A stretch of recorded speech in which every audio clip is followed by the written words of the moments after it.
Good afternoon class. मैं अजय सिंह काफ़ी समय बाद आज आप लोगों के सामने उपस्थित हुआ हूँ। बीच में काफ़ी गैप हो गया तो कुछ दुर्भाग्यवश ट्रेजेडी ऐसी हो गई जो क्लास नहीं ले पाए। आज हम लोग पिछली क्लास को जहाँ से हम लोग स्टार्ट किए थे, जो काम कर रहे थे उसके अंतर्गत आज हम लोग भारतीय राष्ट्रीय आंदोलन की जो रूपरेखा तय होती है उसके अंतर्गत भारतीय राष्ट्रीय कांग्रेस के अधिवेशन के अंतर्गत जो सवाल पूछे जाते हैं 1885 से लेकर 1947 स्वतंत्रता तक जो अधिवेशन हुए, उसके बाद भारतीय राष्ट्रीय कांग्रेस भी चलती रही, अधिवेशन होते रहे। लेकिन हमें 1947 तक 1885 से 1947 तक भारतीय राष्ट्रीय कांग्रेस के प्रमुख अधिवेशनों के बारे में चर्चा करनी है, एक तरफ से नहीं। जिसकी इंपॉर्टेंस है एग्जाम के अकॉर्डिंग उस पर हम लोगों को काम करना है। तो आज हम लोग जो टॉपिक स्टार्ट करेंगे कि भारतीय राष्ट्रीय कांग्रेस के प्रमुख अधिवेशन क्या है। भारतीय राष्ट्रीय कांग्रेस के प्रमुख अधिवेशन। भारतीय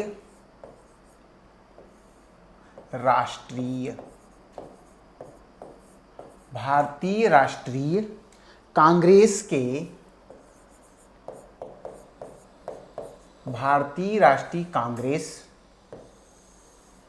के प्रमुख अधिवेशन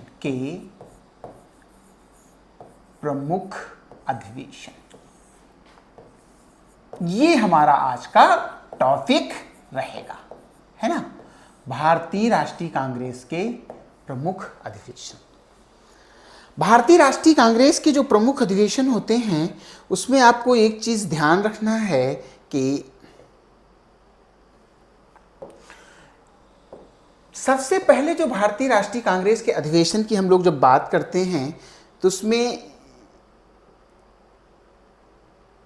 ये एक चीज ध्यान रखना है कि क्या करना है कि सबसे पहले भारतीय राष्ट्रीय कांग्रेस की स्थापना से बात करना है, ठीक है। तो भारतीय राष्ट्रीय कांग्रेस की स्थापना कब होती है? 28 दिसंबर 1885। तो भारतीय राष्ट्रीय कांग्रेस के प्रमुख अधिवेशन के अंतर्गत आप देखेंगे भारतीय राष्ट्रीय कांग्रेस की स्थापना। भारतीय राष्ट्रीय कांग्रेस की स्थापना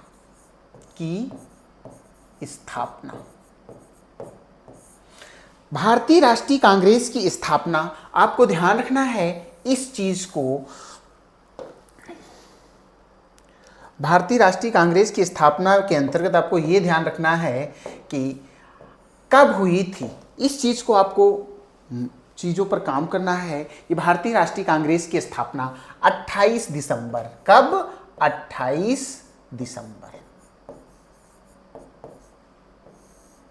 1885।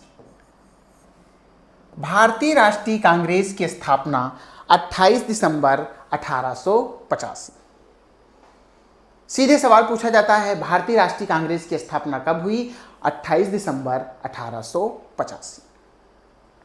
पूछा जाता है 28 दिसंबर 1885 कहां? बंबई में। कहां होती है? बंबई में। सीधे सवाल पूछा जाता है भारतीय राष्ट्रीय कांग्रेस की स्थापना 28 दिसंबर 1885,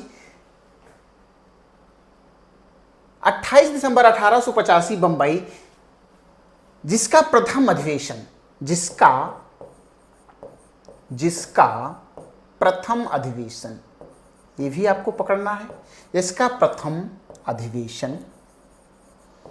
सीधे सवाल पूछा जाता है प्रथम अधिवेशन, आपको ध्यान रखना है जिसका प्रथम अधिवेशन तो इसका पुणे में होना था।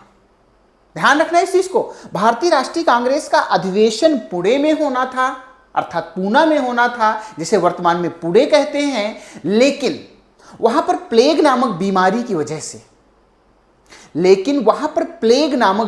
की वजह से अधिवेशन नहीं हो सका और उस अधिवेशन को कहां ले जाया गया? बंबई।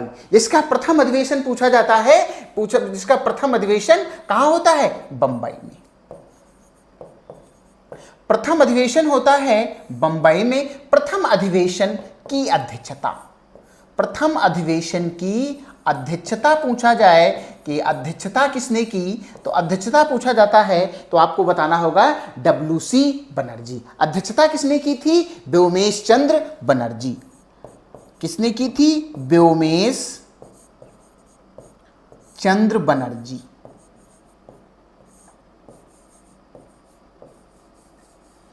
इस चीज को ध्यान रखना है कि भारतीय राष्ट्रीय कांग्रेस के प्रमुख अधिवेशन की बात करते हैं। भारतीय राष्ट्रीय कांग्रेस की स्थापना 28 दिसंबर 1885 में होती है। कहाँ होती है? तो बंबई में होती है। इसका प्रथम अधिवेशन बंबई में होता है।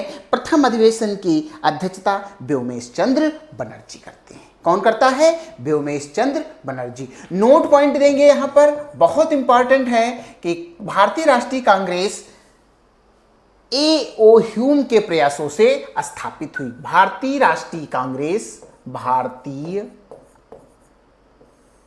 राष्ट्रीय कांग्रेस, भारतीय राष्ट्रीय कांग्रेस, जो भारतीय राष्ट्रीय कांग्रेस है, Elon Octavian Hume, A.O. Hume के प्रयासों से, A.O. ह्यूम, भारतीय राष्ट्रीय कांग्रेस A.O. ह्यूम के प्रयासों से, के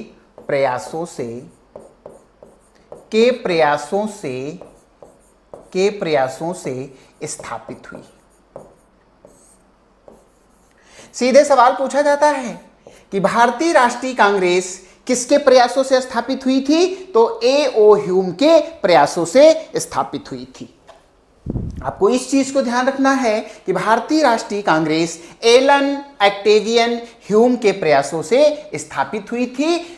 भारतीय राष्ट्रीय कांग्रेस की स्थापना 28 दिसंबर 1885 बंबई में एक जगह पड़ती है ग्वालियर टैंक मैदान, वहां पर भारतीय राष्ट्रीय कांग्रेस की स्थापना हुई थी। ध्यान रखना है, जिसे आपको इस चीज को ध्यान रखना है कि वहां पर जब यह स्थापित हुआ था 28 दिसंबर 1885 को बंबई में, जिसका प्रथम अधिवेशन बंबई बुलाया गया था, जिसकी अध्यक्षता व्योमेश चंद्र बनर्जी ने की थी।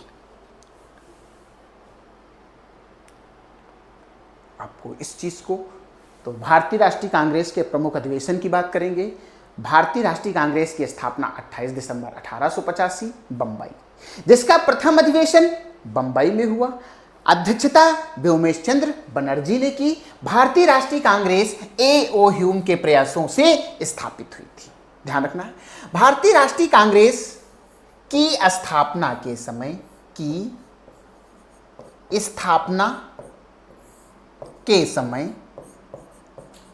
भारतीय राष्ट्रीय कांग्रेस की स्थापना के समय कुल 72 सदस्य थे। कितने? 72 सदस्य थे, और सबके सब वकील एवं पत्रकार थे। मैक्सिमम इसमें वकील और पत्रकार थे। आपको ध्यान रखना है, तो आपको एक चीज को यहां पर रेगुलेट करके चलना है, दिमाग में रखना है। सीधे सवाल पूछा जाएगा कि भारतीय राष्ट्रीय कांग्रेस की स्थापना, तो आपको क्या बताना होगा? डेट पूछी जाती है तो 28 दिसंबर, सन पूछा जाए तो 1885, कहां स्थापित हुई तो बंबई में, जिसका प्रथम अधिवेशन पूछा जाए तो कहां हुआ? बंबई में। अध्यक्ष कौन था? व्योमेश चंद्र बनर्जी। नोट पॉइंट में देखेंगे, भारतीय राष्ट्रीय कांग्रेस A.O. ह्यूम, किसके? A.O. ह्यूम के प्रयासों से स्थापित हुई। भारतीय राष्ट्रीय कांग्रेस की स्थापना के समय कुल सदस्य पूछा जाए कितने थे? 72। एक बार कि भारतीय राष्ट्रीय कांग्रेस की स्थापना 28 दिसंबर 1885 को बंबई में स्थापित हुई, जो A.O. ह्यूम के प्रयासों से स्थापित हुई। प्रथम अधिवेशन बंबई में आयोजित हुआ, जिसकी अध्यक्षता व्योमेश चंद्र बनर्जी अर्थात WC बनर्जी ने की, और ये एलन ऑक्टेवियन ह्यूम के प्रयासों से स्थापित एक संस्था थी, जिसमें कुल 72 सदस्य थे। 72 सदस्य में मैक्सिमम वकील और पत्रकार थे।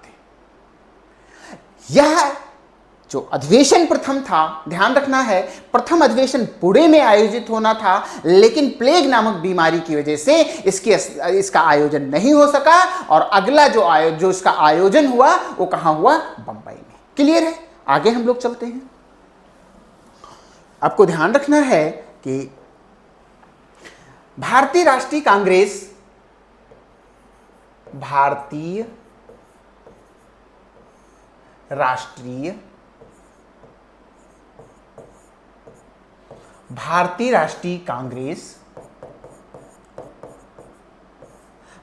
राष्ट्रीय कांग्रेस का दूसरा जो अधिवेशन होता है, भारतीय राष्ट्रीय कांग्रेस का द्वितीय अधिवेशन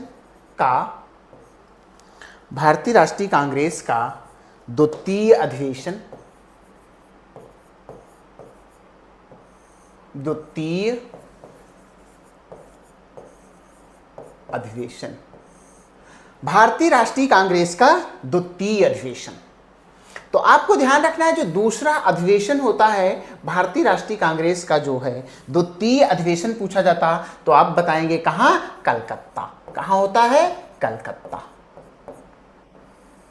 भारतीय राष्ट्रीय कांग्रेस का द्वितीय अधिवेशन कलकत्ता होता है। भारतीय द्वितीय अधिवेशन कब? 1886। कहां होता है? भारतीय राष्ट्रीय कांग्रेस का द्वितीय अधिवेशन 1886 कलकत्ता होता है। द्वितीय अधिवेशन की अध्यक्षता पूछा जाएगा। आपको ध्यान रखना, द्वितीय अधिवेशन की अध्यक्षता पूछा जाता है। द्वितीय अधिवेशन की अध्यक्षता किसने की थी? दादा भाई नौरोजी।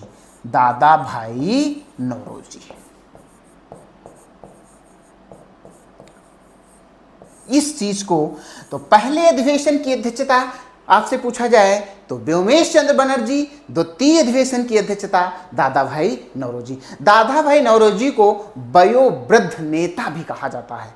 एग्जाम में सवाल पूछा जाता है कि वयोवृद्ध किसे कहते थे, तो नोट पॉइंट देंगे हम यहां पर, कि नोट पॉइंट लिखते हैं। ध्यान रखना है कि वयोवृद्ध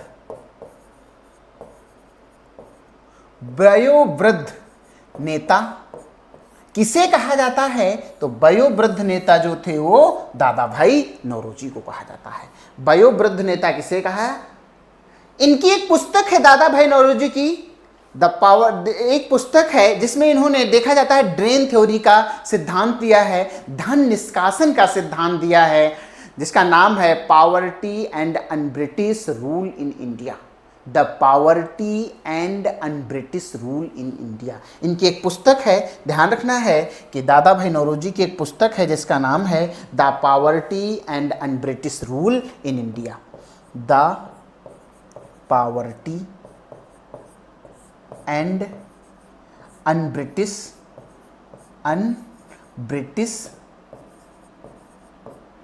रूल इन इंडिया। इस पुस्तक में ध्यान रखना है, सीधे उन्होंने कहा है, ड्रेन थ्योरी का सिद्धांत दिया है। The poverty and un-British rule in India पुस्तक पूछी जाती है किसकी है? दादा भाई नौरोजी को। ध्यान रखना है, भारतीय राष्ट्रीय कांग्रेस का द्वितीय जो अधिवेशन होता है 1886 कहां आयोजित होता है? कलकत्ता। इस चीज को आपको ध्यान रखना है कि भारतीय राष्ट्रीय कांग्रेस का जो दूसरा अधिवेशन है कब? 1886। कहां आयोजित हुआ था? ये कलकत्ता में आयोजित होता है, और जिसकी अध्यक्षता किसने की थी? दादा भाई नौरोजी ने की थी। किसने की थी? दादा भाई नौरोजी ने की थी। दादा भाई, नोट पॉइंट में ये वयोवृद्ध नेता किसे कहा गया है? तो दादा भाई नौरोजी को कहा गया। सीधे सवाल पूछा जाता है कि वयोवृद्ध नेता की संज्ञा किसे दी जाती है, तो क्या बताएंगे? दादा भाई नौरोजी को दी जाती है। वयोवृद्ध नेता के साथ साथ सीधे सवाल पूछा जाता है, एक पुस्तक the poverty and un-British rule in India पुस्तक किसकी है, तो क्या बताएंगे? दादा भाई नौरोजी है। ड्रेन थ्योरी, धन निष्कासन का सिद्धांत पूछा जाता है कि धन निष्कासन का सिद्धांत किसने दिया? धन निष्कासन का सिद्धांत, धन निष्कासन का सिद्धांत। सीधे सवाल पूछा जाए, धन निष्कासन का सिद्धांत किसने दिया, तब भी आप क्या बताएंगे, दादा भाई नौरोजी को। धन निष्कासन का सिद्धांत पूछा जाए या ड्रेन थ्योरी का सिद्धांत पूछा जाए, किसने दिया है, दादा भाई नौरोजी। तो पॉइंट कितने क्लियर होते हैं। भारतीय राष्ट्रीय कांग्रेस का द्वितीय अधिवेशन कहाँ हुआ, कलकत्ता। कब हुआ, 1886। अध्यक्ष कौन था, दादा भाई नौरोजी।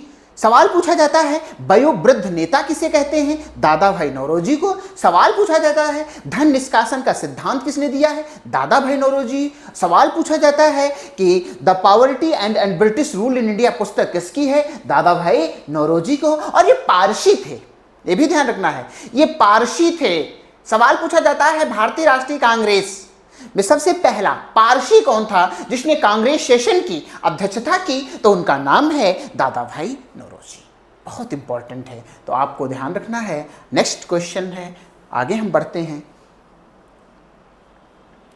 भारतीय राष्ट्रीय कांग्रेस, भारतीय राष्ट्रीय कांग्रेस, भारतीय राष्ट्रीय कांग्रेस का तृतीय अधिवेशन।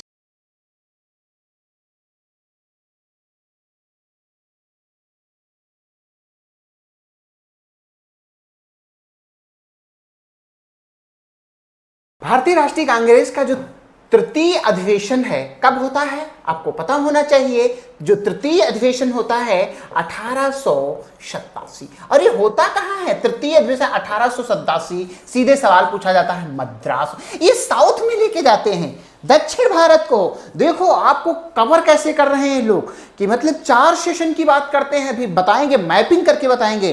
तो भारतीय राष्ट्रीय कांग्रेस का तृतीय अधिवेशन 1887 मद्रास में आयोजित होता है। कहाँ आयोजित होता है, मद्रास, जैसे इस समय तमिलनाडु के नाम से जाना जाता है, जिसकी राजधानी क्या है, चेन्नई है। ध्यान रखना है। तो भारतीय राष्ट्रीय कांग्रेस का तृतीय अधिवेशन 1887 कहाँ आयोजित हुआ, मद्रास में आयोजित होता है। और ध्यान है, तृतीय अधिवेशन की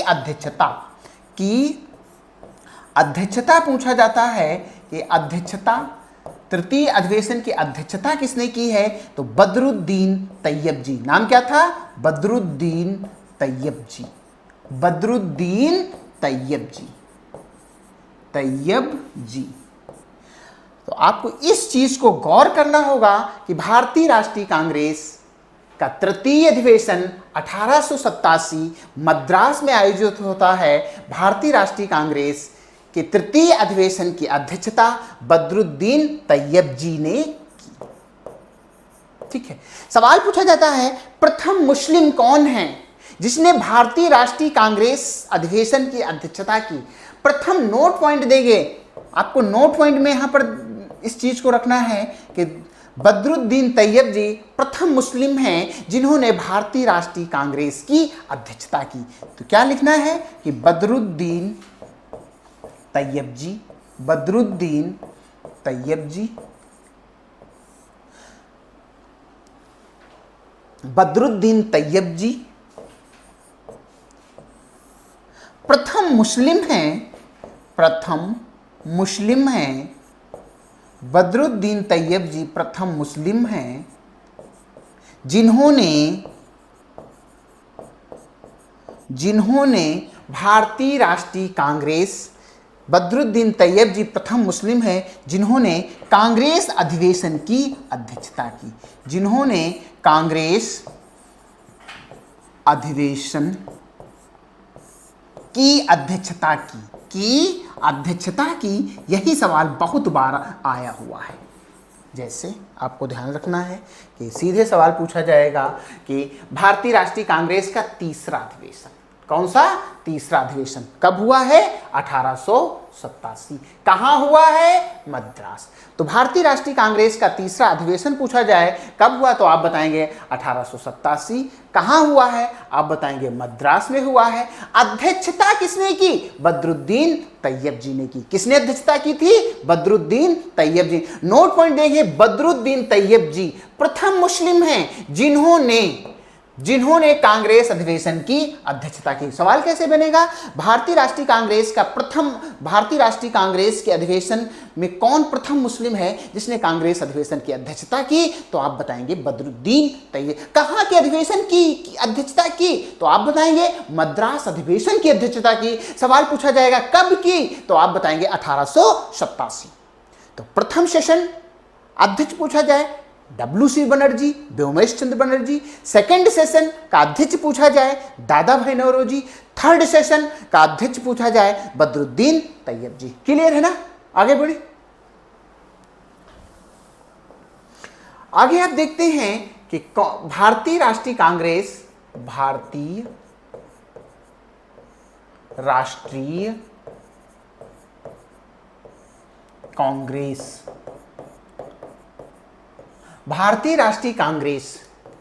के चतुर्थ अधिवेशन की अध्यक्षता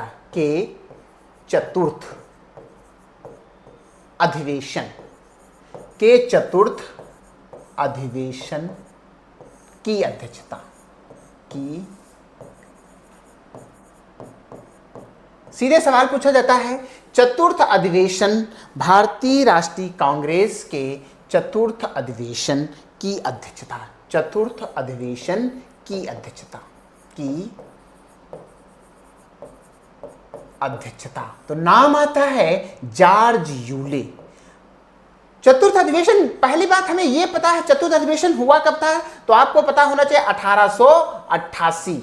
कब हुआ चतुर्थ अधिवेशन? 1888। कहां हुआ? आप बताएंगे प्रयागराज। कहां? प्रयागराज। पहले इसे इलाहाबाद बोलते थे, वर्तमान परिवेश में क्या बोलते हैं? प्रयागराज। तो भारतीय राष्ट्रीय कांग्रेस के चतुर्थ अधिवेशन 1888 प्रयागराज। भारतीय राष्ट्रीय कांग्रेस के चतुर्थ अधिवेशन 1888 प्रयागराज। चतुर्थ अधिवेशन की अध्यक्षता पूछा जाए तो आप बताएंगे जॉर्ज यूले। क्या नाम था? George Yule. जॉर्ज यूले भारतीय राष्ट्रीय कांग्रेस के चौथा अधिवेशन 1888 में आयोजित हुआ, जो प्रयागराज में आयोजित हुआ था, जिसकी अध्यक्षता जॉर्ज यूले ने की। जॉर्ज यूले, नोट पॉइंट देंगे कि जॉर्ज यूले प्रथम ईसाई थे।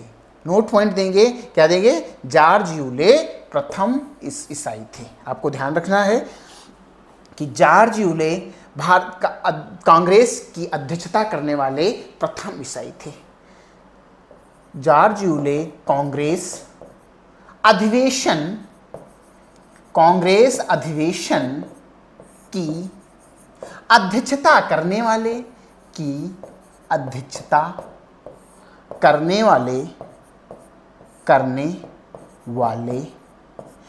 प्रथम ईसाई थे। यह सवाल पूछा जाता है कि भारतीय राष्ट्रीय कांग्रेस की अध्यक्षता करने वाले प्रथम ईसाई कौन थे, तो आपको बताना होगा जॉर्ज यूले। तो फिर से एक बार देखते हैं, आपको इस चीज को बहुत ध्यान से रखना है कि भारतीय राष्ट्रीय कांग्रेस का जो चौथा चतुर्थ अधिवेशन कब आयोजित हुआ है, तो आप बताएंगे 1888। कहां आयोजित हुआ है? आप बताएंगे प्रयागराज। अध्यक्षता किसने की? तो क्या बताएंगे? George Yule. सवाल पूछा जाएगा कांग्रेस अधिवेशन की अध्यक्षता करने वाले प्रथम क्रिश्चियन या प्रथम ईसाई कौन हैं, तो ध्यान रखना है जॉर्ज यूले हैं। कौन है? जॉर्ज यूले हैं। कांग्रेस अधिवेशन की अध्यक्षता करने वाले प्रथम ईसाई। तो भारतीय राष्ट्रीय कांग्रेस की स्थापना 1885 के बाद जो 4 सेशन होते हैं बहुत इंपॉर्टेंट हैं, और इन 4 सेशन की रूपरेखा हम लोग तय कर लेंगे कि कैसे संपूर्ण भारत को इसने कवर किया, है ना, कैसे संपूर्ण भारत को कवर किया। इस चीज को हमको ध्यान में रखना है ना। सबसे पहले आपको ध्यान रखना है जो सेशन होता है वो कहां होता है, तो ये चीज ध्यान रखना है, ये है मुंबई। कहां है? बंबई। पहला अधिवेशन बंबई, ध्यान रखना है। दूसरा अधिवेशन सीधे कहां ले जाते हैं? कलकत्ता। ये कौन सी जगह थी? कलकत्ता। तीसरा अधिवेशन मद्रास। कौन सी जगह? मद्रास। चौथा अधिवेशन कौन सी जगह? प्रयागराज। अब देखो, यह एक ऐसी राजनीतिक संस्था थी जिसने 4 सेशन ऐसे स्थापित किए, ऐसी ज्योग्राफिकल देखा जाए कंडीशन के अंतर्गत अप्लाई किए, जिसने संपूर्ण भारत की रूपरेखा तय कर दी। जैसे पश्चिम में मुंबई, दक्षिण में मद्रास, पूर्व में कलकत्ता और उत्तर में प्रयाग। संपूर्ण भारत को साधने का कार्य किया इस संस्था ने। कि मतलब ये ना हो कि कहीं क्षेत्रवाद की विचारधारा के तहत आने चीजें आए कि एक समस्या उत्पन्न हुई। बिल्कुल नहीं ऐसा होना चाहिए। इसलिए पहला अधिवेशन, तो आपको इस चीज को ध्यान रखना होगा कि पहला अधिवेशन पूछा जाएगा तो ये कब हुआ था? 1885। ये कब हुआ था? 1886। यहां कब हुआ? आपको बताना होगा 1887। और ये कब हुआ था? 1888। ध्यान रखना है। तो 1885 ये है फर्स्ट, 1886 ये है सेकंड, मद्रास ये है थर्ड, और ये प्रयागराज ये फोर्थ। ये 4 सेशन तो आपको ध्यान रखना है। बंबई अधिवेशन की अध्यक्षता डब्ल्यू.सी. बनर्जी, कलकत्ता अधिवेशन की अध्यक्षता दादा भाई नौरोजी, मद्रास अधिवेशन की अध्यक्षता बदरुद्दीन तैयब जी, प्रयागराज अधिवेशन की अध्यक्षता जॉर्ज यूले। प्रथम ईसाई जॉर्ज यूले, प्रथम पारसी दादा भाई नौरोजी, प्रथम मुस्लिम बदरुद्दीन तैयब जी। ये 4 सेशन। अब इसके बाद हम लोग अल्टरनेट सेशन की बात करेंगे कि मतलब ये नहीं है कि एक तरफ से सेशन ना, वो सेशन पे काम करेंगे जिसकी इंपॉर्टेंस है आपके एग्जाम के दृष्टिकोण से, उस पे काम करेंगे। जैसे आगे हम लोग बढ़ते हैं कि 1893 कांग्रेस के लाहौर अधिवेशन, 1893 कांग्रेस के लाहौर अधिवेशन की अध्यक्षता किसने की? तो ध्यान रखना है, 1893 कांग्रेस के लाहौर अधिवेशन की अध्यक्षता दादा भाई नौरोजी ने की थी। और उस अधिवेशन में एक प्रस्ताव लाया गया था। उस प्रस्ताव के तहत ब्रिटिश सरकार से मांग की गई थी कि जो सिविल सेवा परीक्षा लंदन में होती है, वो सिविल सेवा परीक्षा भारत में आयोजित की जाए। तो ध्यान रखना है कि 1893 कांग्रेस के लाहौर अधिवेशन, कौन सी जगह? लाहौर अधिवेशन, लाहौर अधिवेशन की अध्यक्षता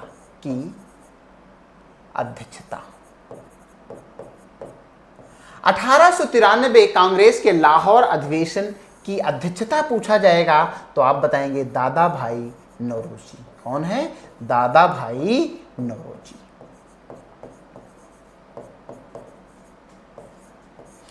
तो 1893 कांग्रेस के लाहौर अधिवेशन की अध्यक्षता किसने की थी? दादा भाई नौरोजी थी।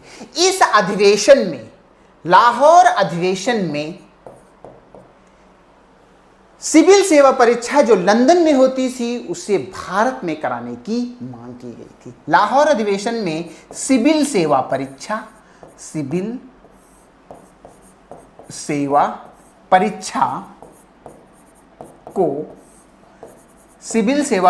को भारत में कराने की मांग की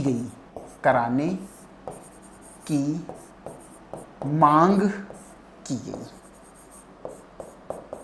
अब इस चीज को ध्यान है। सीधे सवाल पूछा जाता है किस सेशन में प्रस्ताव लाया गया या किस सेशन में पहली बार मांग की गई कि सिविल सेवा परीक्षा को भारत में आयोजित कराया जाए?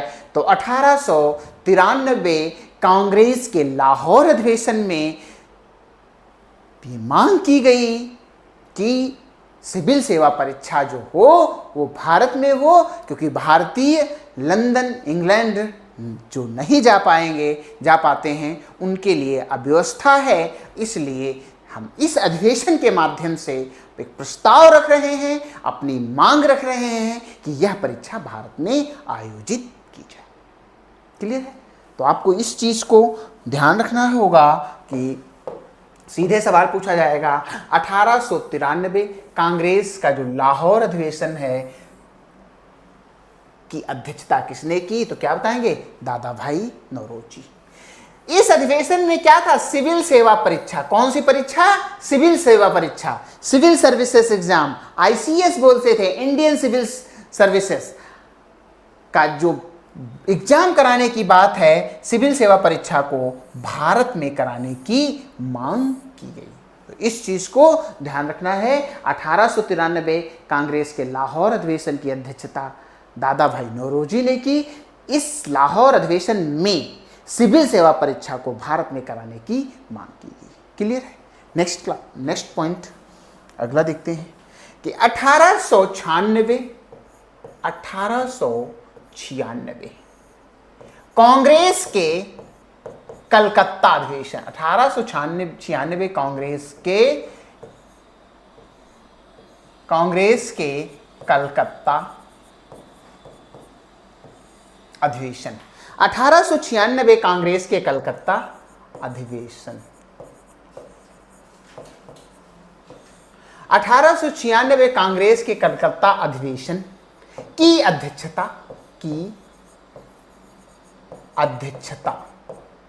सीधे सवाल पूछा जाता है, किसने की थी? 1896 कांग्रेस अधिवेशन की अध्यक्षता किसने की? तो अध्यक्षता आपको ध्यान, रहीमतुल्ला सयानी। क्या नाम है? रहीमतुल्ला सयानी। सीधे सवाल पूछा जाता है, अधिवेशन का अध्यक्ष कौन था? रहीमतुल्ला सयानी। कांग्रेस के कलकत्ता अधिवेशन में 1896 कांग्रेस के कलकत्ता अधिवेशन सर्वप्रथम अधिवेशन 1896 कांग्रेस के कलकत्ता अधिवेशन में सर्वप्रथम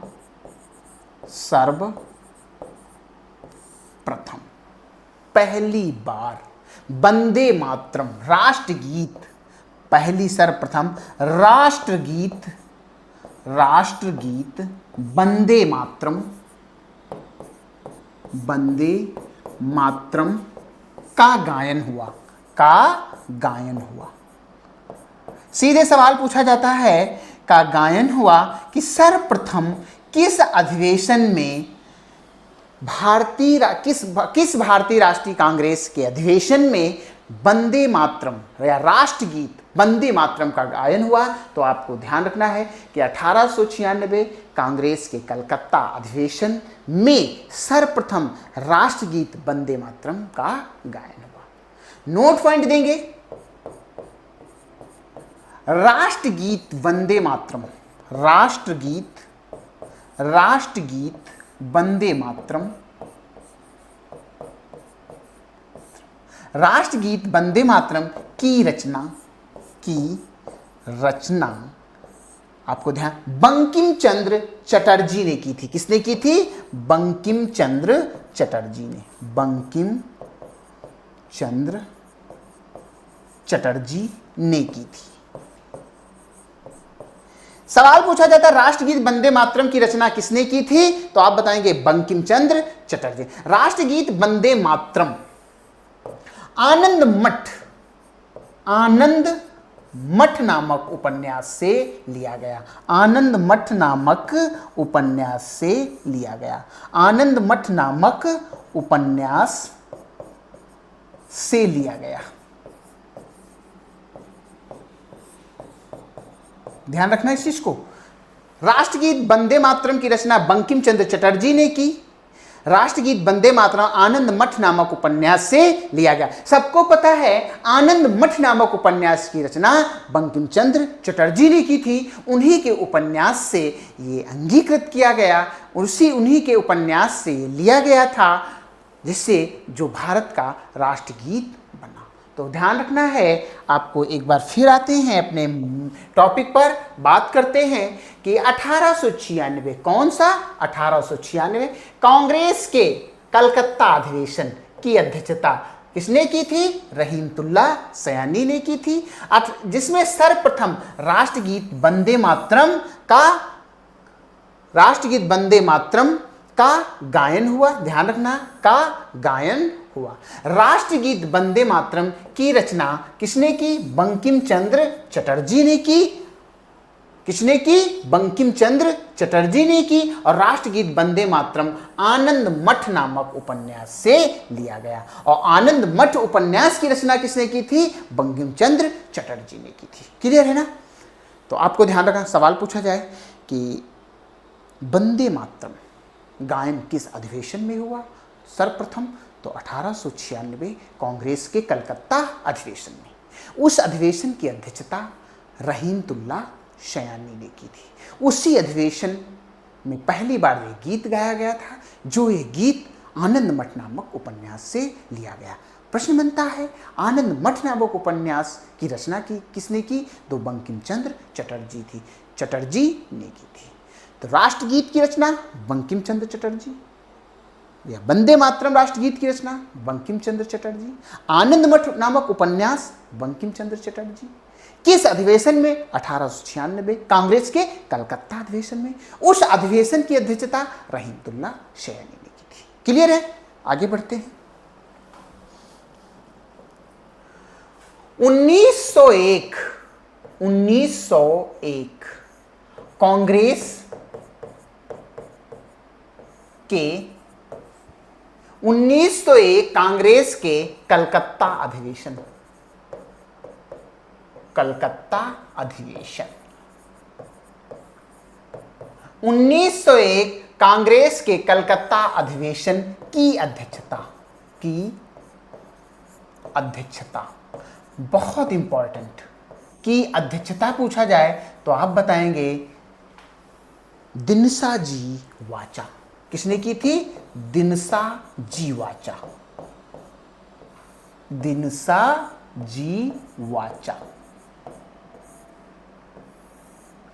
तो 1901 कांग्रेस के कलकत्ता अधिवेशन की अध्यक्षता पूछा जाए किसने की थी तो क्या बताएंगे? दिनसा जी वाचा ने। 1901 कांग्रेस के कलकत्ता अधिवेशन में सर्वप्रथम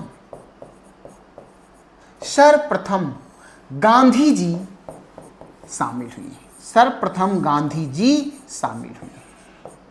सीधे सवाल पूछा जाता है कि गांधी जी सर्वप्रथम कहां के अधिवेशन में शामिल हुए? तो आपको ध्यान रखना है, 1901 कांग्रेस के कलकत्ता अधिवेशन की अध्यक्षता दिनसा जी वाचा ने की थी। 1901 कांग्रेस के कलकत्ता अधिवेशन में सर्वप्रथम गांधी जी शामिल हुए और 3 दिनों तक लगातार इस अधिवेशन में वो शामिल होते हैं।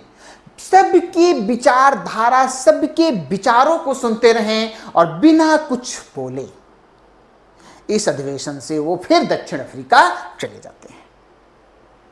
इसीलिए तो कहते हैं आप कहीं भी जाएं, सबसे पहले लोगों की बातों को सुने, वहां का व्यवहार कैसा है, वहां का माहौल कैसा है, इन सबको रीड करने के बाद निष्कर्ष निकाले कि ये जो आयोजन हो रहा है ये किस उद्देश्य की तरफ जाएगा और इसकी मांग क्या है, इसकी प्रवृत्ति क्या है, इसकी प्रकृति क्या होगी। इन सबको देखते हुए अपनी बात को तब रखना चाहिए। गांधी जी वही काम यहाँ पर करते हैं, बिना कुछ बोले अधिवेशन को लगातार 3 दिन सुनते हैं और चले जाते हैं और एक व्यक्ति से प्रभावित होते हैं जिसका नाम था गोपाल कृष्ण गोखले, और प्रभावित होते हैं और उनको अपना राजनीतिक गुरु मानते हैं। सवाल पूछा जाता है गांधी के राजनीतिक गुरु कौन थे तो क्या बताते हैं? गोपाल कृष्ण गोखले। गांधी के राजनीतिक गुरु कौन थे तो क्या बताते हैं? गोपाल कृष्ण गोखले। तो आपको ध्यान रखना है, सीधे सवाल पूछा जाएगा 1901 कांग्रेस के कलकत्ता अधिवेशन की अध्यक्षता दिनसा जी वाचा ने की थी। तो 1901 कांग्रेस का अधिवेशन कहां आयोजित हुआ था तो क्या बताएंगे? कलकत्ता में आयोजित हुआ था। अध्यक्ष कौन था क्या बताएंगे? दिनसा जी वाचा अध्यक्ष थे। सवाल पूछा जाता सर्वप्रथम गांधी जी कहां के अधिवेशन में शामिल है तो सर्वप्रथम 1901 कांग्रेस के कलकत्ता अधिवेशन में सर्वप्रथम गांधी जी शामिल हुए। इस चीज को ध्यान रखना, बिना कुछ बोले चले जाते हैं दक्षिण अफ्रीका, प्रभावित होते हैं गोपाल कृष्ण गोखले से और उन्हें अपना राजनीतिक गुरु मानते हैं। क्लियर है? आगे चलते हैं। 1905 कांग्रेस के बनारस, जिसे वाराणसी कहते हैं, बनारस अधिवेशन, 1905 कांग्रेस के बनारस अधिवेशन, बनारस अधिवेशन की अध्यक्षता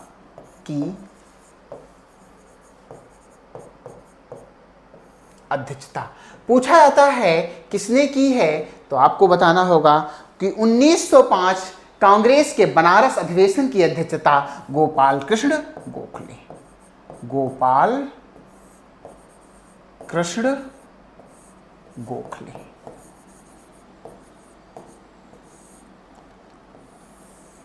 गोपाल कृष्ण गोखले ने की। सीधे सवाल पूछा जाता है कि 1905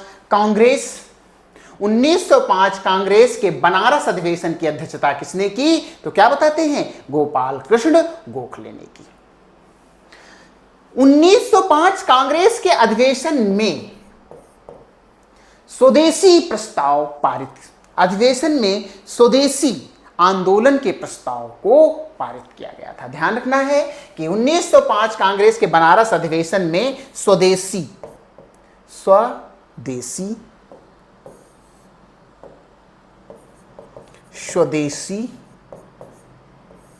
आंदोलन के प्रस्ताव पर सहमति हुई। सीधे सवाल पूछा जाता है कि स्वदेशी आंदोलन के प्रस्ताव की सहमति कांग्रेस के किस अधिवेशन में हुई थी, तो आपको बताना होगा कि कांग्रेस के बनारस अधिवेशन में। जैसे एक बार देखते हैं हम लोग फिर से कि सीधे सवाल पूछा जाता है 1905 कांग्रेस के बनारस अधिवेशन की अध्यक्षता, 1905 कांग्रेस के बनारस अधिवेशन की अध्यक्षता पूछा जाए किसने की, तो गोपाल कृष्ण गोखले ने की थी। सवाल पूछा जाए कि स्वदेशी आंदोलन के प्रस्ताव पर सहमति किस कांग्रेस सेशन में हुई थी, तो 1905 कांग्रेस के बनारस अधिवेशन में। तो ध्यान रखना है कि 1905 का अधिवेशन कहाँ आयोजित हुआ? बनारस। 1905 के बनारस अधिवेशन में अध्यक्ष कौन था? गोपाल कृष्ण गोखले। सवाल पूछा जाता है स्वदेशी आंदोलन, जो स्वदेशी का प्रस्ताव था, वो उसको किस सेशन या किस अधिवेशन में सहमति मिली, तो 1905 कांग्रेस के बनारस अधिवेशन में इसको सहमति मिलती है। क्लियर है? आगे बात करते हैं नेक्स्ट पॉइंट पर। 1906 कांग्रेस के कलकत्ता अधिवेशन, कांग्रेस के कलकत्ता अधिवेशन, 1906 कांग्रेस के कलकत्ता अधिवेशन, 1906 कांग्रेस के कलकत्ता अधिवेशन की अध्यक्षता पूछा जाएगा, तो आपको बताना होगा दादा भाई नौरोजी। दादा भाई नौरोजी ने 3 अधिवेशनों की अध्यक्षता की है, 1886, 1893, 1906, 1886, 1893, 1906। और ध्यान रखना, पहला अधिवेशन कलकत्ता 1886, उनका दूसरा अधिवेशन 1893 लाहौर था, और उनका तीसरा अधिवेशन फिर 1906 कलकत्ता। तो 1906 कांग्रेस के कलकत्ता अधिवेशन की अध्यक्षता दादा भाई नौरोजी ने की। 1906 कांग्रेस के कलकत्ता अधिवेशन में सर्वप्रथम ध्यान रखना है, स्वराज शब्द की संकल्पना दी गई। स्वराज शब्द की संकल्पना दी गई। सवाल पूछा जाता है किस अधिवेशन में सर्वप्रथम स्वराज शब्द की संकल्पना दी गई, तो आपको ध्यान रखना है कि किस, तो 1906 कांग्रेस के कलकत्ता अधिवेशन में सर्वप्रथम स्वराज शब्द की संकल्पना दी गई।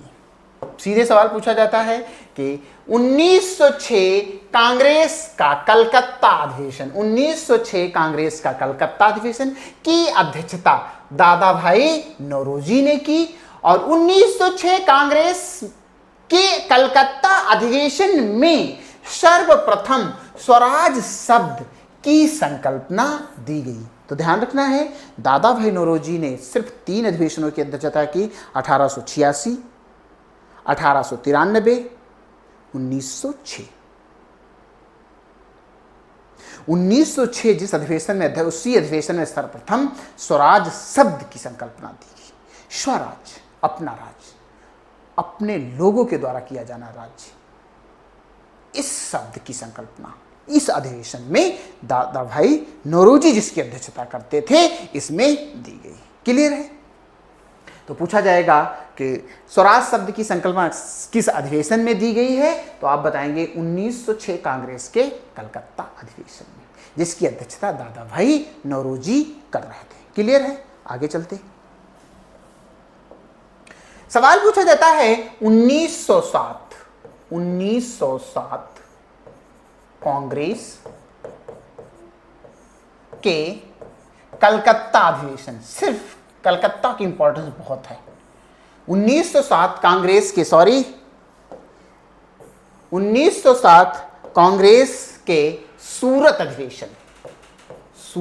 अधिवेशन, किसकी बात करते हैं? सूरत अधिवेशन। सूरत किस नदी के तट पे है? यह भी पूछा जाता है। किस नदी के तट पे है? ताप्ती नदी के तट पे है। सूरत शहर किस नदी के तट पे है? ताप्ती नदी के तट। किस राज्य में है? गुजरात में। ध्यान रखना। तो 1907 कांग्रेस के सूरत अधिवेशन की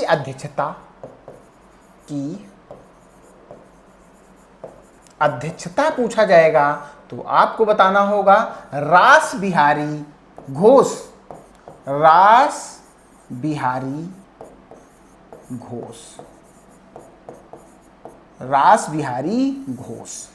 तो 1907 कांग्रेस के सूरत अधिवेशन की अध्यक्षता किसने की थी? रास बिहारी घोष। अंडरलाइन करना, 1907 कांग्रेस के सूरत अधिवेशन में सर्वप्रथम कांग्रेस का विभाजन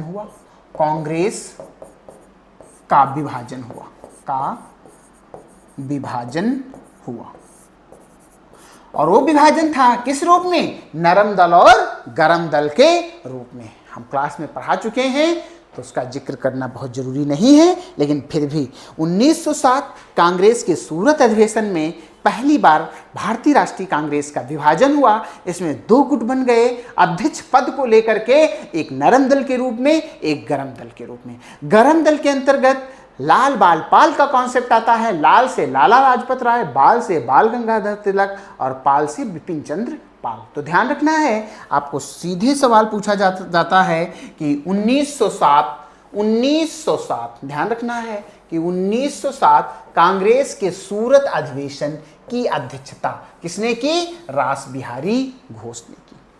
किसने की थी? रास बिहारी घोष ने की थी। 1907 में सर्वप्रथम कांग्रेस का विभाजन जो हुआ, सबसे पहले कांग्रेस का विभाजन पूछा जाता सर्वप्रथम कब हुआ? 1907 कांग्रेस के सूरत अधिवेशन की अध्यक्षता रास बिहारी घोष। और 1907 कांग्रेस के सूरत अधिवेशन में सर्वप्रथम कांग्रेस का विभाजन हुआ। और कांग्रेस के विभाजन के 2 गुट थे, एक नरम दल, दूसरा गरम दल। गरम दल में उल्लेख आता है लाल बाल पाल का, लाला लाजपत राय, बाल गंगाधर तिलक और बिपिन चंद्र पाल। क्लियर है? नेक्स्ट आगे देखते हैं। 1911 कांग्रेस के कलकत्ता अधिवेशन 1911 कांग्रेस के कलकत्ता अधिवेशन की अध्यक्षता आपको ध्यान रखना है पंडित बिशन नारायण धर। पंडित बिशन नारायण धर ने की। सीधे सवाल पूछा जाता है 1911 कांग्रेस के कलकत्ता अधिवेशन की अध्यक्षता किसने की थी? पंडित बिशन नारायण धर। सीधे सवाल पूछा जाता है 1911 कांग्रेस का जो अधिवेशन होता है कहां आयोजित किया जाता है? कलकत्ता। उसकी अध्यक्षता किसने की थी? पंडित बिशन नारायण धर ने की थी। किसने की थी? पंडित बिशन नारायण धर ने की थी। इस अधिवेशन में सर्वप्रथम 1911 कांग्रेस के कलकत्ता अधिवेशन में सर्वप्रथम 1911 कांग्रेस के कलकत्ता अधिवेशन सर्वप्रथम राष्ट्रगान जनगण मन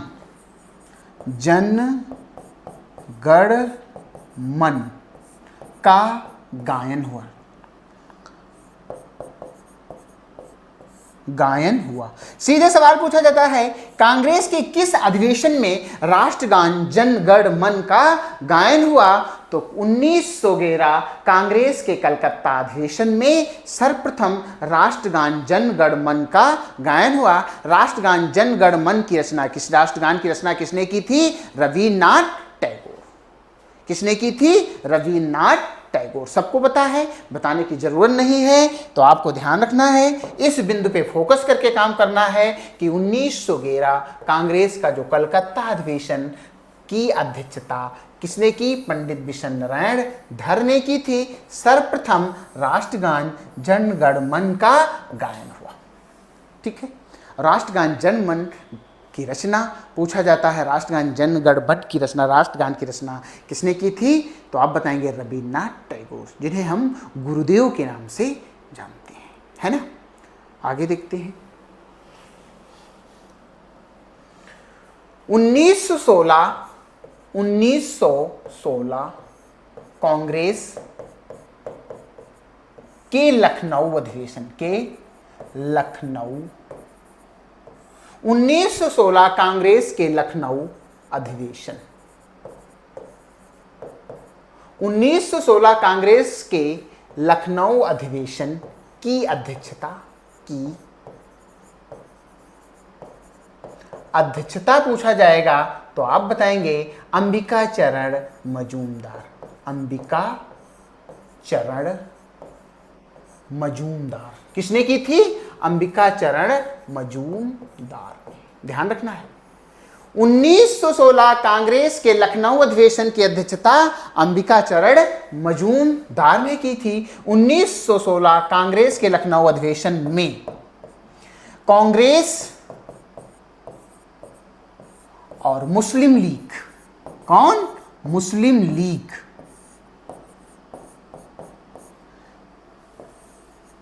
में 1916 कांग्रेस के लखनऊ अधिवेशन में गरम दल और नरम दल ने एक साथ मंच को साझा किया।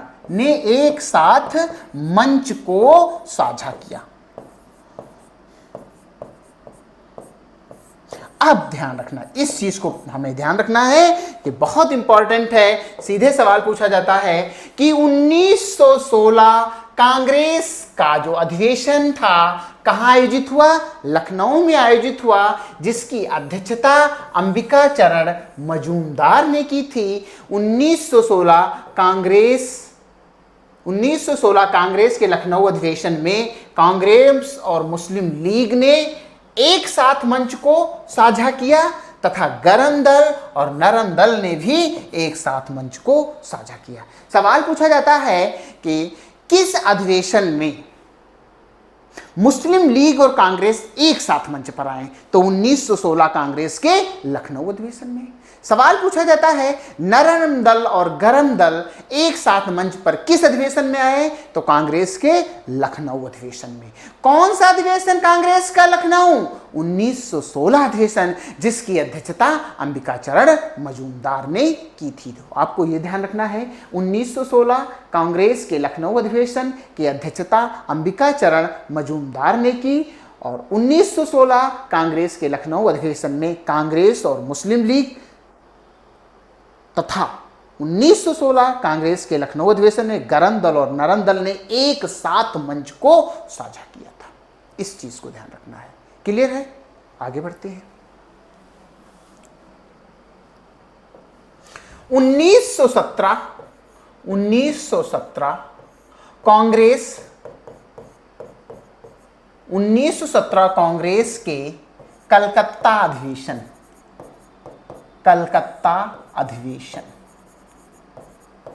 1917 कांग्रेस के कलकत्ता अधिवेशन की अध्यक्षता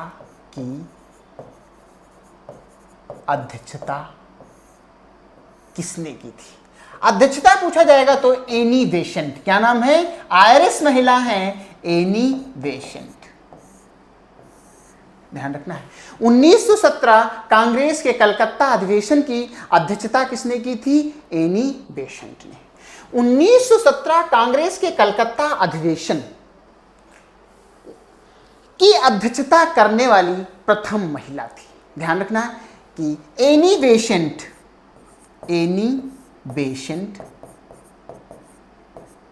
1917 कांग्रेस के कलकत्ता अधिवेशन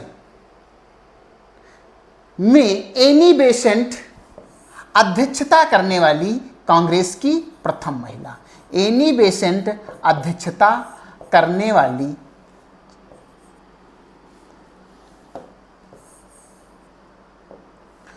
एनी बेसेंट कांग्रेस की अध्यक्षता करने वाली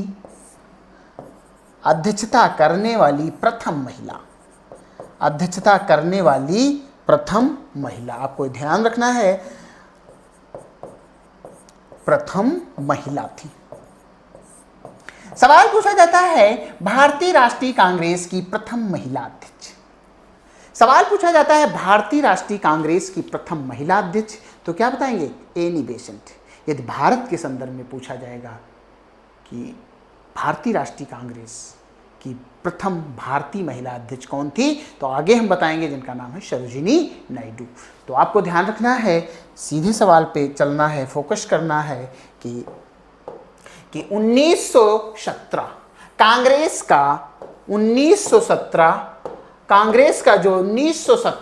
कांग्रेस का अधिवेशन कहाँ हुआ? कलकत्ता में हुआ।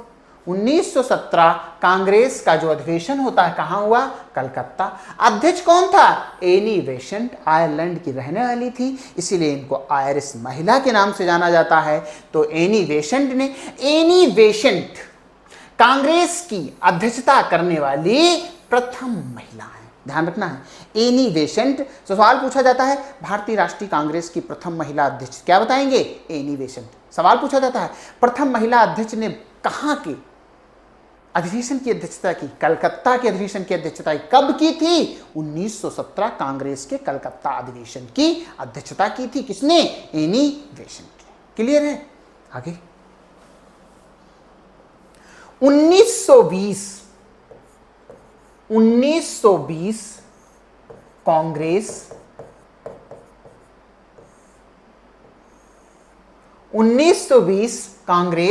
के नागपुर अधिवेशन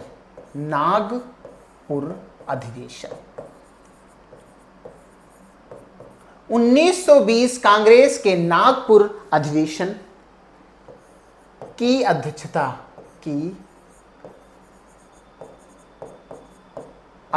पूछा जाएगा। 1920 कांग्रेस के नागपुर अधिवेशन की अध्यक्षता, तो आप नाम क्या देंगे? 1920 कांग्रेस के नागपुर अधिवेशन की अध्यक्षता, तो नाम आएगा वी राघवाचारी।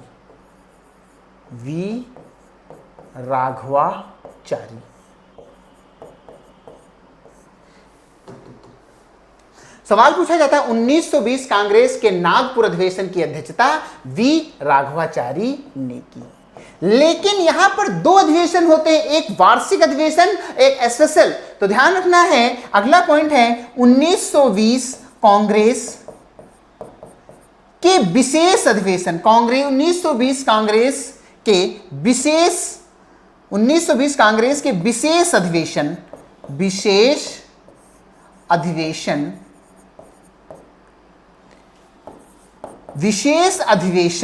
1920 कांग्रेस का जो विशेष अधिवेशन कलकत्ता में आयोजित, कलकत्ता में 1920 कांग्रेस का विशेष अधिवेशन कलकत्ता में आयोजित 1920 कांग्रेस के विशेष अधिवेशन की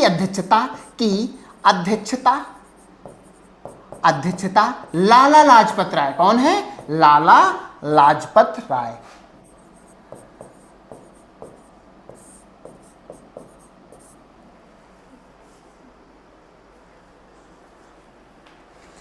तो ध्यान रखना है 1920 कांग्रेस के नागपुर अधिवेशन की अध्यक्षता सीधे सवाल पूछा जाता है कि किसने की थी, तो आपको ध्यान रखना है क्या नाम है? सी राघवाचारी। क्या नाम है? सी राघवाचारी। 1920 कांग्रेस के नागपुर अधिवेशन की अध्यक्षता सी राघवाचारी ने की थी और 1920 कांग्रेस के विशेष अधिवेशन कलकत्ता में आयोजित 1920 कांग्रेस के विशेष अधिवेशन की अध्यक्षता लाला लाजपत राय ने की थी। इस 1920 कांग्रेस के विशेष अधिवेशन में असहयोग आंदोलन के प्रस्ताव को पारित किया गया। तो 1920 कांग्रेस के विशेष अधिवेशन में यही बताना चाह रहे थे, असहयोग आंदोलन 1920 कांग्रेस के विशेष अधिवेशन में असहयोग आंदोलन के प्रस्ताव को पारित किया गया। प्रस्ताव को पारित किया गया। अब देखो, अब इसको हमको इंपॉर्टेंस पकड़नी है। क्या है सवाल पूछा जाए? 1920 कांग्रेस का जो वार्षिक अधिवेशन कहाँ आयोजित हुआ था? सीधे सवाल आता है 1920 कांग्रेस का वार्षिक जो अधिवेशन है, पूछा जाता है कि 1920 कांग्रेस के वार्षिक अधिवेशन नागपुर में आयोजित हुआ। कहां आयोजित हुआ? नागपुर में। अध्यक्ष कौन था? सी राघवाचारी। कभी कभी सी की जगह वी आ जाता है, लेकिन मैक्सिमम जगह सी पाया गया, तो सी राघवाचारी। हाँ, इसके साथ साथ आपको यह भी ध्यान रखना है कि एक विशेष स्पेशल सेशन बुलाया जाता है 1920 में। कहां? कलकत्ता में। और उसकी अध्यक्षता कौन करता है? लाला लाजपत राय, जिसके अंतर्गत असहयोग आंदोलन के प्रस्ताव को पारित किया गया है। असहयोग आंदोलन 1 अगस्त 1920 से स्टार्ट होता है गांधी के नेतृत्व में। तो आपको ध्यान रखना है 1920 कांग्रेस का जो वार्षिक अधिवेशन नागपुर में आयोजित होता है, जिसकी अध्यक्षता आपसे पूछा जाएगा, जिसकी अध्यक्षता सी राघवाचारी ने की थी। 1920 कांग्रेस के विशेष अधिवेशन का आयोजन कलकत्ता में होता है, जिसकी अध्यक्षता लाला लाजपत राय ने की थी। 1920 कांग्रेस के विशेष अधिवेशन में असहयोग आंदोलन के प्रस्ताव को पारित किया गया। क्लियर है? तो आपसे पूछा जाता है कि असहयोग आंदोलन के प्रस्ताव को किस अधिवेशन में पारित किया गया था? तो कलकत्ता अधिवेशन 1920, जिसकी अध्यक्षता लाला लाजपत राय ने की थी। दूसरा सवाल, 1920 कांग्रेस का वार्षिक अधिवेशन की अध्यक्षता किसने की थी? सी राघवाचारी। वह अधिवेशन कहां बुलाया गया था? नागपुर। और नागपुर इस समय कहां पड़ता है? बंबई, महाराष्ट्र। कहां पड़ता है? महाराष्ट्र में। ध्यान रखना है। आगे हम लोग बढ़ते हैं। 1923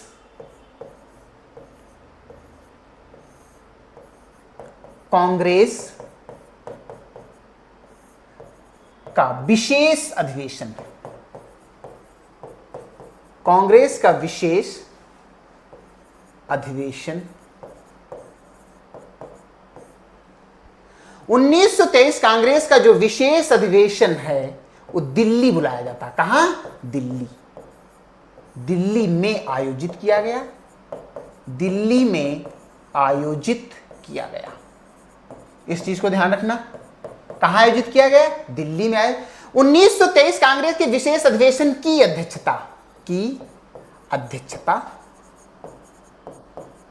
अध्यक्षता पूछा जाता है कि अध्यक्षता किसने की थी, तो आप बताएंगे 1923 कांग्रेस के विशेष अधिवेशन का आयोजन दिल्ली में किया गया, जिसकी अध्यक्षता मौलाना अबुल कलाम आजाद।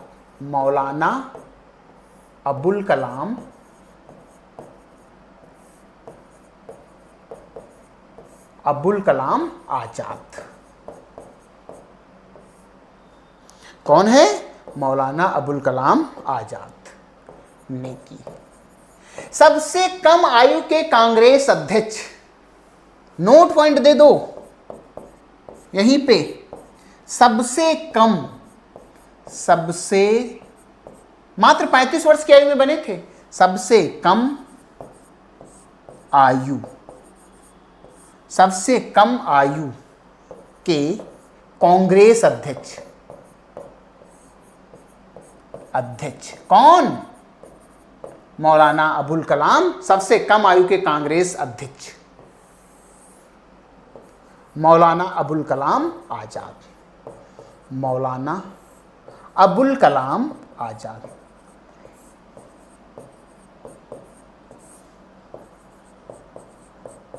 ध्यान रखिएगा। अब हमें कैसे सवाल पूछा जाता है, 1923 कांग्रेस का विशेष अधिवेशन कहां आयोजित हुआ, तो क्या बताएंगे? दिल्ली। कौन सा विशेष अधिवेशन? 1923 कांग्रेस का विशेष अधिवेशन पूछा जाएगा, कहां पे आयोजित हुआ? दिल्ली। जिसकी अध्यक्षता किसने की थी? मौलाना अबुल कलाम आजाद साहब ने की थी। किसने की थी? मौलाना अबुल कलाम आजाद। 1923 कांग्रेस का विशेष अधिवेशन जिसका आयोजन दिल्ली में हुआ था, उस अधिवेशन की अध्यक्षता मौलाना अबुल कलाम आजाद ने की थी। नोट पॉइंट देते हैं इसी के साथ, सबसे कम आयु के कांग्रेस अध्यक्ष नाम पूछा जाए तो मौलाना अबुल कलाम आजाद। तो आगे हम देखते हैं 1923 के बाद 1924, बहुत इंपॉर्टेंट है। 1924 कांग्रेस का बेलगांव अधिवेशन, कांग्रेस का बेलगांव अधिवेशन, कांग्रेस का बेलगांव अधिवेशन। बेलगांव कहां पड़ता है? कर्नाटक। बेलगांव कहां पड़ता है? कर्नाटक। 1924 कांग्रेस का बेलगांव अधिवेशन की अध्यक्षता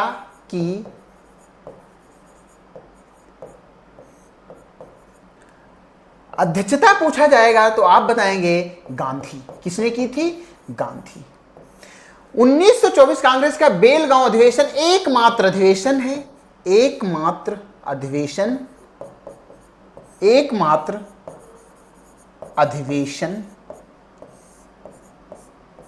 है जिसकी अध्यक्षता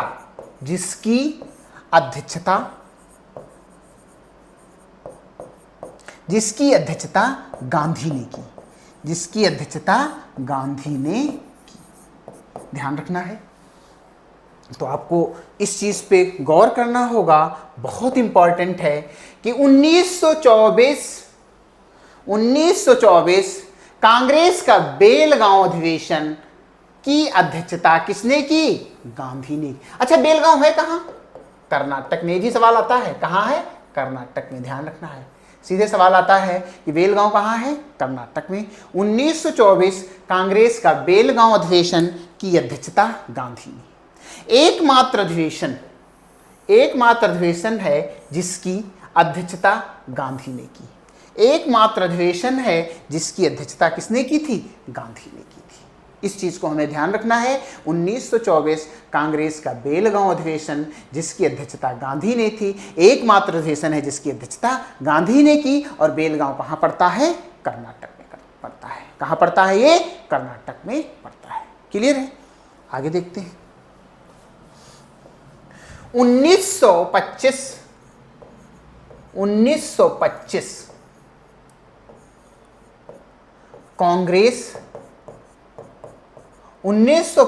कांग्रेस के कानपुर अधिवेशन, कानपुर अधिवेशन, 1925 कांग्रेस के कानपुर अधिवेशन,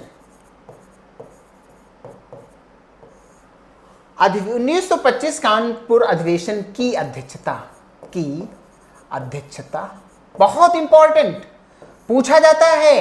कौन है? सरोजिनी नायडू। कौन है? सरोजिनी नायडू है।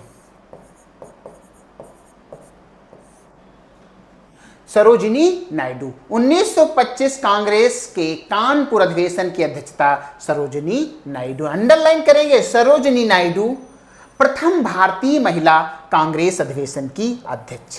प्रथम भारतीय महिला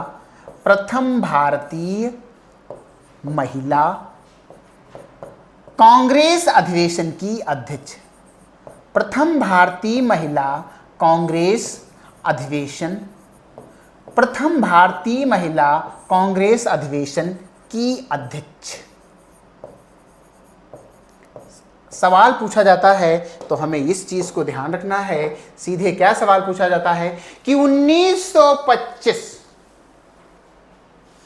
कांग्रेस के कानपुर अधिवेशन की अध्यक्षता। 1925 कांग्रेस के कानपुर अधिवेशन, 1925 कांग्रेस अधिवेशन कहां हुआ? क्या बताएंगे? कानपुर। उस अधिवेशन की अध्यक्षता किसने की थी? सरोजिनी नायडू ने थी। और प्रथम भारतीय महिला कांग्रेस अधिवेशन की अध्यक्ष। पूछा जाए प्रथम महिला तो 1917 कांग्रेस के कलकत्ता अधिवेशन में एनी बेसेंट थी। सवाल पूछा जाए प्रथम भारतीय महिला तो 1925 कांग्रेस के कानपुर अधिवेशन की अध्यक्ष जो की अध्यक्षता की है वो है सरोजिनी नायडू। तो प्रश्न बनता है 1925 कांग्रेस अधिवेशन कहां हुआ? कानपुर। 1925 कानपुर अधिवेशन की अध्यक्षता किसने की? सरोजिनी नायडू। सरोजिनी नायडू प्रथम भारतीय महिला कांग्रेस अधिवेशन की अध्यक्ष हैं। इस चीज को ध्यान रखना। क्लियर है? आगे बढ़ते हैं। 1929 कांग्रेस के लाहौर अधिवेशन, 1929 कांग्रेस के लाहौर अधिवेशन, 1929 कांग्रेस के लाहौर अधिवेशन की अध्यक्षता की। सीधे नाम आता है, बहुत इंपॉर्टेंट नाम है। 1929 कांग्रेस के लाहौर अधिवेशन की अध्यक्षता जवाहरलाल नेहरू। जवाहरलाल नेहरू ने की थी।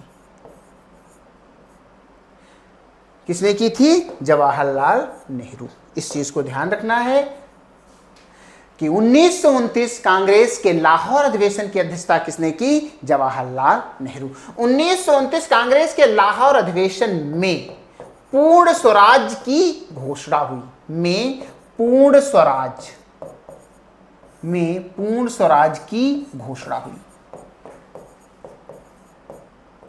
सवाल पूछा जाता है, बहुत इंपॉर्टेंट है कि पूर्ण स्वराज की घोषणा कांग्रेस के किस अधिवेशन में हुई? तो आप बताएंगे लाहौर। 1929 कांग्रेस का अधिवेशन कहां हुआ? लाहौर। 1929 कांग्रेस का अधिवेशन कहां हुआ? लाहौर। अध्यक्षता जवाहरलाल नेहरू। अध्यक्ष कौन था? जवाहरलाल नेहरू। 1929 कांग्रेस के लाहौर अधिवेशन में पूर्ण स्वराज की घोषणा हुई। क्या हुई? पूर्ण स्वराज की घोषणा हुई। 1929 कांग्रेस के लाहौर अधिवेशन की अध्यक्षता जवाहरलाल नेहरू ने की। 1929 कांग्रेस के लाहौर अधिवेशन में पूर्ण स्वराज की घोषणा की गई। नेक्स्ट,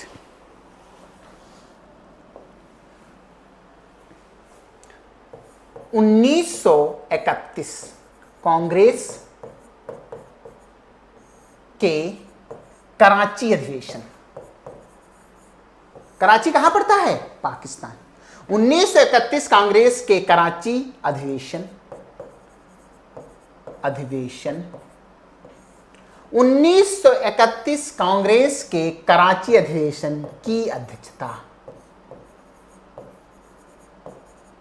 की अध्यक्षता पूछा जाएगा तो आप बताएंगे सरदार वल्लभ भाई पटेल। सरदार वल्लभ भाई पटेल। सीधे सवाल पूछा जाता है कि 1931 कांग्रेस के कराची अधिवेशन की अध्यक्षता किसने की थी? सरदार वल्लभ भाई पटेल। गांधी जी को इसी अधिवेशन में काले झंडे दिखाए गए थे। तो गांधी ने कहा था कि गांधी मर सकते हैं परंतु गांधीवाद नहीं।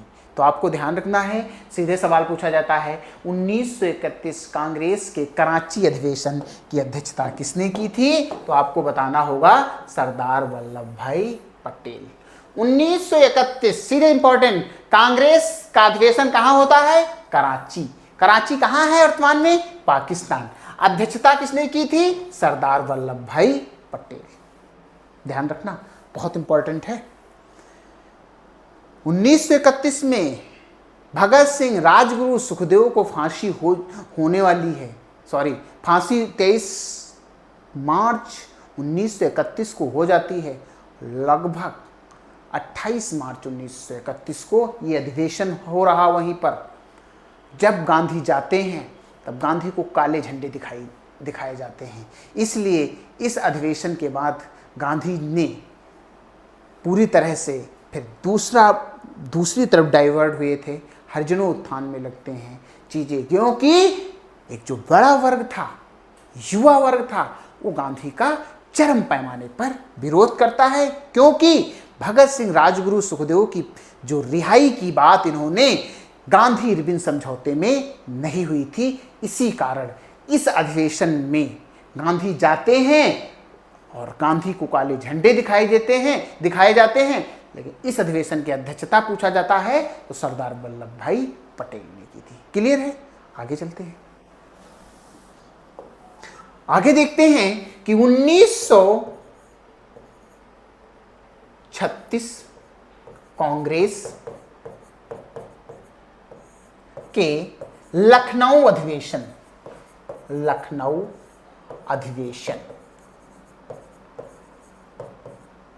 1936 कांग्रेस के लखनऊ अधिवेशन की अध्यक्षता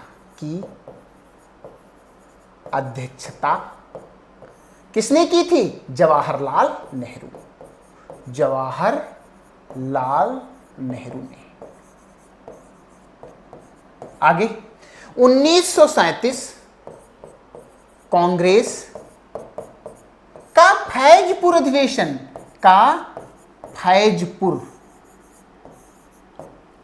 1937 कांग्रेस का फैजपुर अधिवेशन 1937 कांग्रेस का फैजपुर अधिवेशन की अध्यक्षता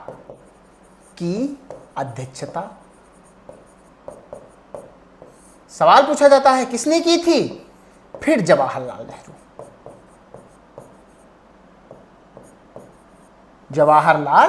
नेहरू। फैजपुर पड़ता कहां है? महाराष्ट्र। सवाल पूछा जाता है 1936 कांग्रेस के लखनऊ अधिवेशन की अध्यक्षता पूछा जाए आपसे कि एक साथ, इसलिए 36-37 लगातार कंटिन्यू करते हैं। 1936 कांग्रेस अधिवेशन कहां होता है? लखनऊ। अध्यक्ष कौन है? जवाहरलाल नेहरू। नेक्स्ट अगले सेशन में 1937 कांग्रेस का फैजपुर अधिवेशन, अध्यक्ष कौन है? जवाहरलाल नेहरू। 1937 फैजपुर अधिवेशन एकमात्र अधिवेशन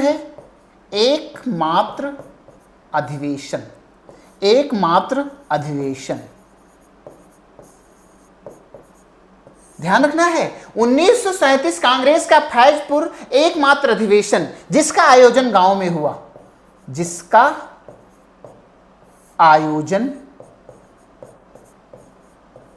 कहां होता है? गांव में। इंपॉर्टेंस है यही, कहां होता है? गांव में। इस चीज को ध्यान रखना है। आपको पूछा जाएगा फैजपुर पड़ेगा कहां? महाराष्ट्र में। फैजपुर कहां पड़ता है? महाराष्ट्र। तो 1936 कांग्रेस का लखनऊ अधिवेशन की अध्यक्षता जवाहरलाल नेहरू। 1937 कांग्रेस का फैजपुर अधिवेशन की अध्यक्षता जवाहरलाल नेहरू। फैजपुर कहां पड़ता है? महाराष्ट्र।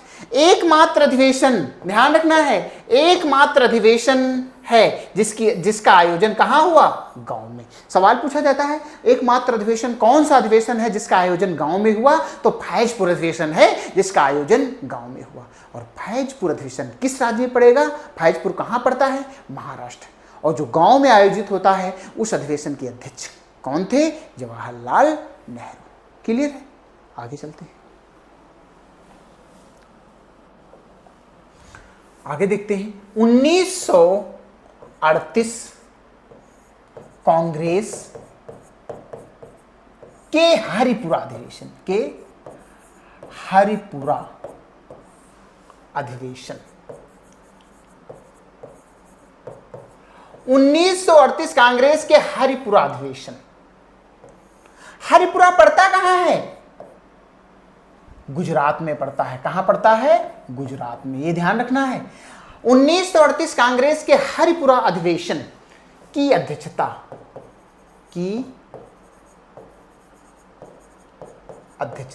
1938 कांग्रेस के हरिपुरा अधिवेशन की अध्यक्षता पूछा जाएगा तो आप बताएंगे कौन है?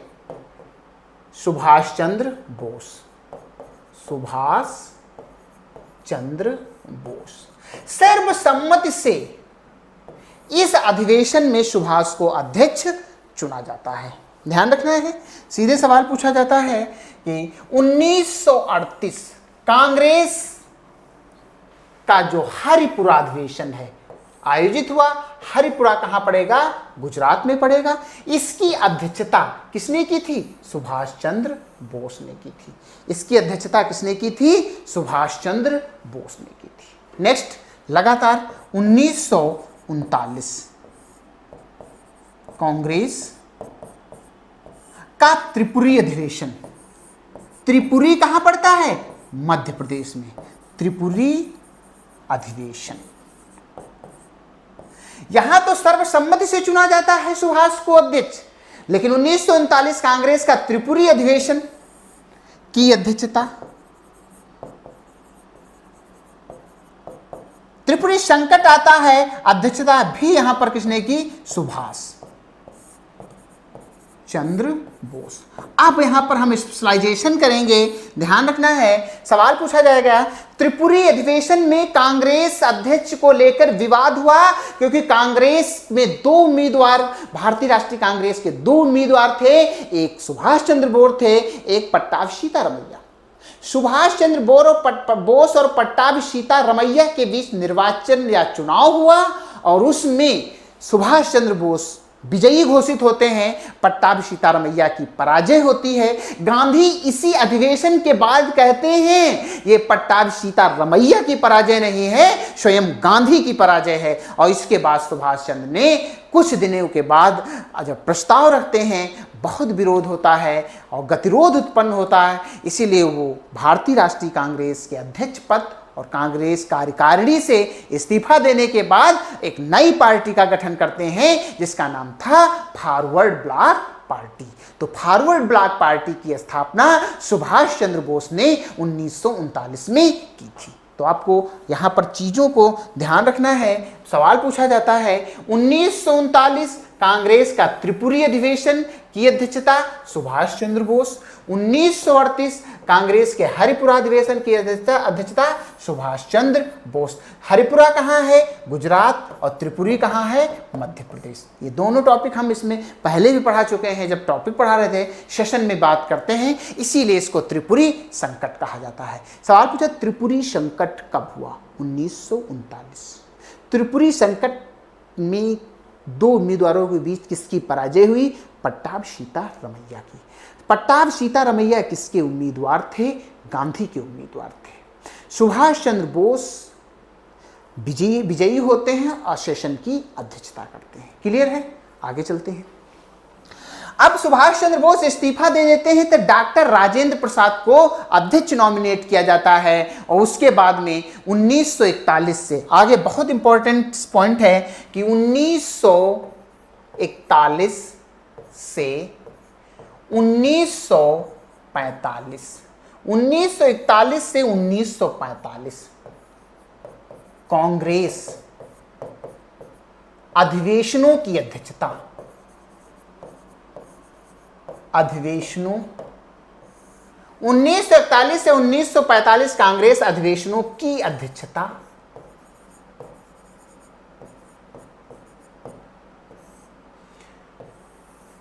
मौलाना अबुल कलाम आजाद करते हैं।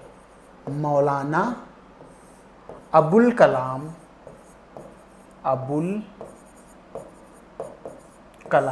आजाद करते हैं।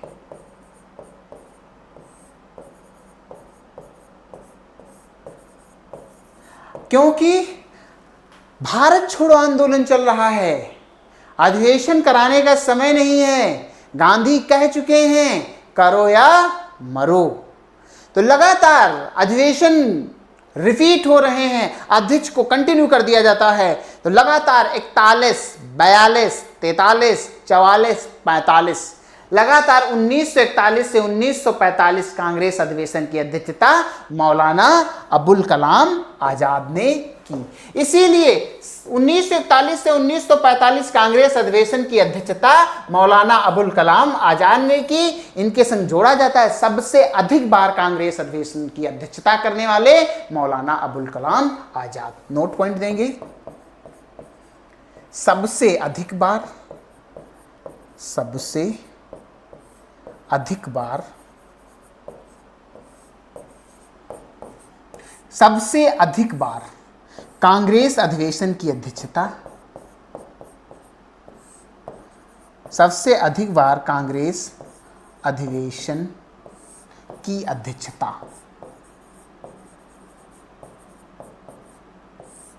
सबसे अधिक बार कांग्रेस अधिवेशन की अध्यक्षता करने वाले मौलाना अबुल कलाम आजाद, मौलाना अबुल कलाम आजाद।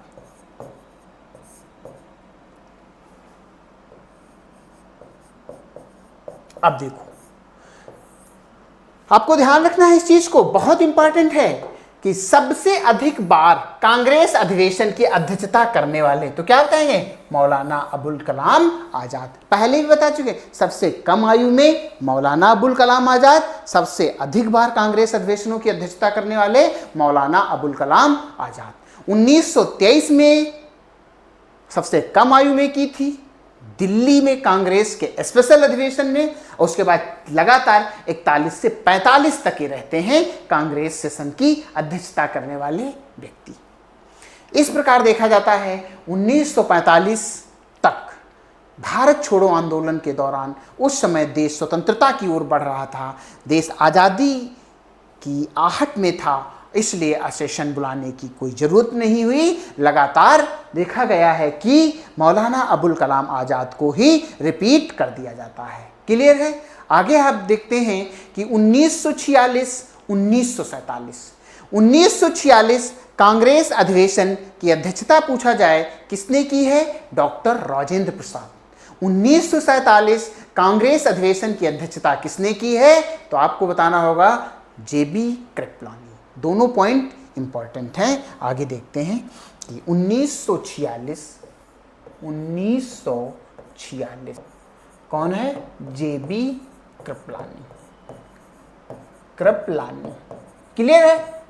नेक्स्ट 1947 कांग्रेस के दिल्ली अधिवेशन, किसकी बात करते हैं, दिल्ली की बात करते हैं। सॉरी, थोड़ा गलती हो गई, तो ऊपर नीचे चीजें हो गई थी। 1947 कांग्रेस के दिल्ली अधिवेशन की अध्यक्षता, यह सवाल पूछा जाता है, इसमें कौन है, डॉक्टर राजेंद्र प्रसाद। कौन है, डॉक्टर राजेंद्र प्रसाद। तो 1900, अब हमको चीजों को पकड़ना होगा, कैसे सवाल पूछे जाते हैं। 1946 ध्यान रखना, 1946 कांग्रेस का सेशन कहां, मेरठ। 1947 कांग्रेस का सेशन पूछा जाए तो कहां, दिल्ली में। ठीक है, सवाल पूछा 1946 कांग्रेस सेशन की अध्यक्षता किसने की थी 46 की, तो जेबी कृपलानी ने की थी।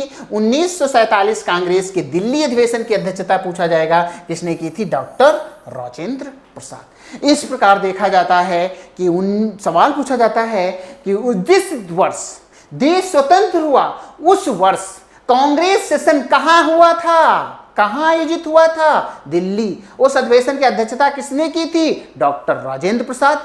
और इससे इंपॉर्टेंट सवाल पूछा जाता है 1946 कांग्रेस का जो मेरठ अधिवेशन होता है, और मेरठ अधिवेशन की अध्यक्षता कौन करता है, जेबी कृपलानी। तो आज हम लोग कांग्रेस की स्थापना से लेकर के देश की स्वतंत्रता के मध्य जितने कांग्रेस के सेशन अर्थात अधिवेशन आयोजित हुए हैं, इंपॉर्टेंट जिसका कुछ ना कुछ देखा जाता है स्पेशलाइजेशन था, उस पर हम लोग काम किए हैं। एग्जाम के पॉइंट ऑफ व्यू से पूछे जाते हैं। तो आज हम लोग यहां तक रखते हैं, अगली बार मिलते हैं। नमस्कार। का तृतीय अधिवेशन, सीधे सवाल पूछा जाता है भारतीय राष्ट्रीय कांग्रेस का तृतीय अधिवेशन।